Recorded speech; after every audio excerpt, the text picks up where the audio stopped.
toute sa bibliothèque. Toute sa bibliothèque, tous les ouvrages. Et c'est une bibliothèque d'exception. Ici, ça marque tout ce qu'il a touché comme ouvrage. Tout ce qu'il a lu, il a fait des empreintes dans chaque livre.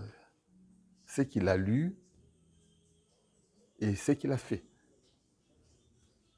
Pendant qu'il enseignait, pendant qu'il faisait ses recherches. Il nous a tout légué. Voilà. Formidable. Donc, dans chaque ouvrage, Il y a presque, des traces. il y a des de son traces. travail. Nous Il a pouvons, annoté oui, les livres. Voilà. Donc, ce qui est vraiment super intéressant, c'est qu'en retirant chaque ouvrage, on peut vraiment retracer la trajectoire 1. Je l'ai fait avec deux. Il y aura, là il faudrait vérifier évidemment, mais il y aura des articles de Moudimbe ça serait aussi en approchant, si vous voulez, cette revue, on se rendra compte aussi du réseau d'auteurs avec qui Moudimbe a travaillé. Par exemple, le monsieur qui parlait dans la vidéo là, il y a 2 jours, Bogumil Djuziviki du Québec, de Laval, a été un personnage important pour la revue canadienne des études africaines. Donc, ce qui est formidable dans cette bibliothèque, justement, c'est qu'elle nous fait voyager du départ de sa carrière à maintenant. Quoi.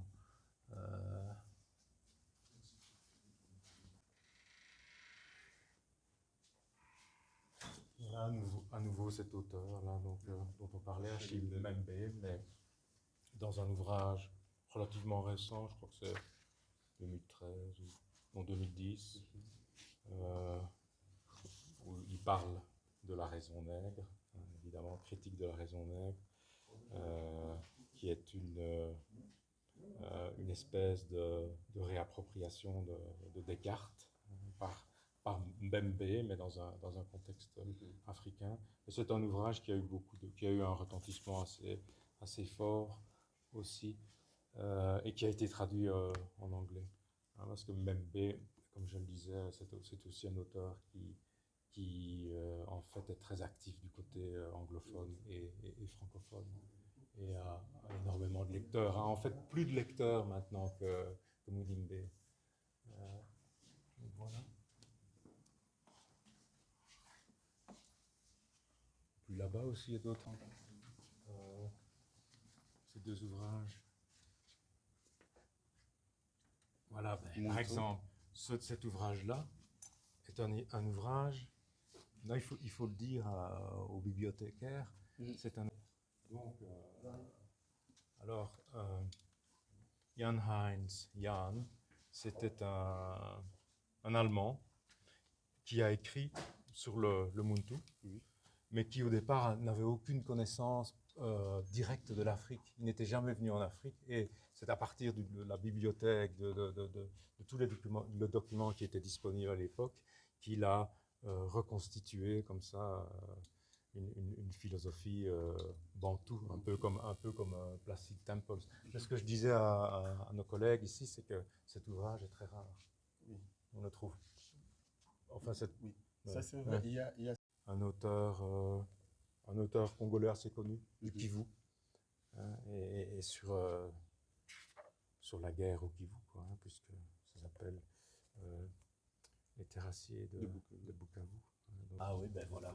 Cet ouvrage euh, capital aussi dans l'histoire intellectuelle de l'Afrique, et l'histoire des races aussi, parce que c'est un ouvrage qui a essayé de montrer que l'Égypte et l'Éthiopie, mais l'Égypte surtout, était un empire noir. Hein, parce que justement, la grande question, souvent on se disait, l'Égypte, ça fait partie du bassin méditerranéen, donc les Égyptiens, c'était des espèces de Grecs, mais qui vivaient sur la partie africaine de la Méditerranée. Mais cet auteur que cite Mudimbe énormément dans The Invention of Africa nous montre au contraire que c'est beaucoup plus compliqué que ça, quoi, que les Égyptiens étaient noirs. Il y avait des blancs et des noirs en Égypte, quoi, et qu'ils ont eu et qu'ils ont formé leur propre philosophie, et que cette philosophie, plutôt que d'avoir été influencée par la philosophie grecque, a en fait créé la philosophie grecque. Donc l'influence s'est faite de l'Afrique à l'Europe plutôt que de l'Europe à l'Afrique.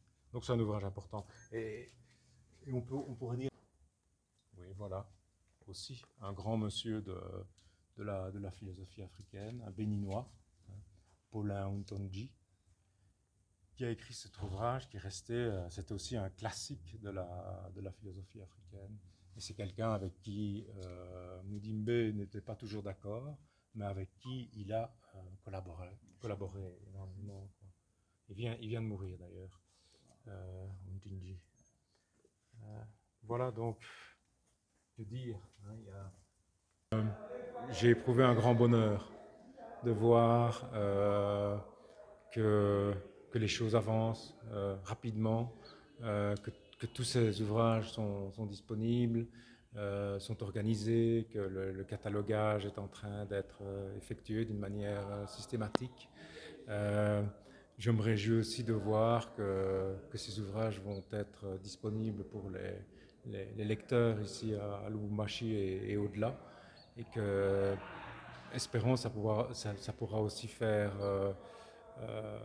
l'objet de travaux futurs sur Mudimbe. Alors, personnellement aussi, quand vous m'avez suivi dans la bibliothèque, c'était comme un petit voyage comme ça, au travers de la pensée très éclectique de Mudimbe. Et beaucoup de livres que nous avons consultés là sont tout à fait pertinents, quoi, et nous parlent de Mudimbe et de ses intérêts, de ses passions, hein. On a parlé par exemple de la peinture congolaise ou bien de la philosophie africaine. Voilà des domaines qui ont nourri comme ça sa réflexion pendant des décennies. C'est énorme, une valeur énorme parce que, comme on le disait auparavant, finalement, surtout parmi les jeunes, surtout parmi la jeune génération, Mudimbe n'est pas spécialement lu ou enseigné. Donc maintenant, l'université de Lubumbashi aura dans ses mains un outil vraiment idéal pour pouvoir organiser des cours, des séminaires sur l'œuvre de Mudimbe et le réactualiser d'une certaine manière. Donc c'est un outil d'une valeur absolument inestimable.